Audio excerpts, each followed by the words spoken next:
আসসালামু আলাইকুম রহমতুল্লাহ। অনেকেই কিন্তু চাষ করার জন্য জমি পায় না। বিভিন্ন শহর এলাকায়, আমাদের চিটাগং শহরে বলেন, ঢাকা শহরে বলেন, অনেকের যারা শহরে বসবাস করে তাদের তো চাষ করার মতো তেমন সুযোগ সুবিধা পায় না। কিন্তু দেখেন, আপনি যদি আপনার ছাদে যদি একটি মনোরম পরিবেশ করে যদি আপনি এরকম পেঁপে চারা লাগাতে পারেন, তাহলে আপনি অনায়াসে আপনি আপনার চাহিদা মেটাতে পারবেন।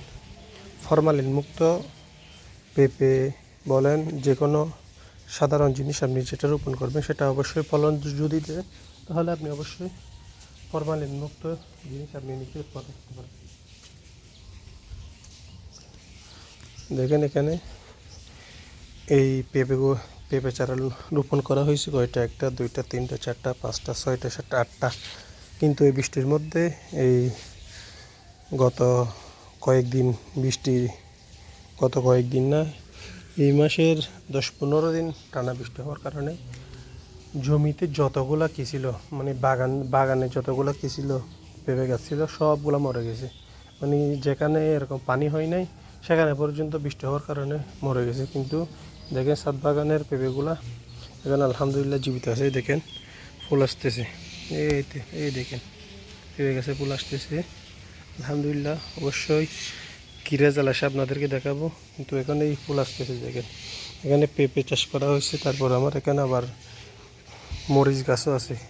মানে সাধারণত মরিচ যেগুলো লাগে সবগুলো না মেটালেও কয়েকটা তো যোগান দিতে পারি। তারপর এখানে শাক আছে। তারপর এখানে এই কি কি একটা ডাল বলে, কি ডাল বলে মুখ আসতেছে না, মিষ্টি কুমড়ার গাছ আছে। মানে মোটামুটি সবগুলো ছাদকে আপনি কালে না রেখে মোটামুটি আপনি কোনো একটা কিছু রোপণ করতে পারেন, অবশ্যই ফলন দিবে যদি রোপণ করতে পারেন। এখানে আমার বাইরের পরিবেশ, এখনও কিন্তু বৃষ্টি হচ্ছে। দেখেন এই ছাদের মধ্যে পানি। যাক, আজকে এতটুকুই। আপনারা চাইলেও এরকম টবের মধ্যে এগুলো ফেলে দেবো একদম নর্মাল। আপনারা বাসার জন্য সয়াবিন কিনেন না, সয়াবিন তেল কিনে না, তো সয়াবিন তেলের পটের মধ্যে কী করা হয়েছে দেখেন, চাষ করা হচ্ছে। এগুলো তো ওই সিমেন্টের বস্তার মধ্যে মাটি দিয়ে চাষ করা হচ্ছে। এই দেখেন এগুলো সব ওয়েস্টেজ জিনিস দিয়ে কাজ করা হচ্ছে। ওই ওইদিকে দেখেন, ওই ওখানে সেম আমার পাশের বাড়িও সেম একই অবস্থা। চাইলে আপনারা করতে পারেন।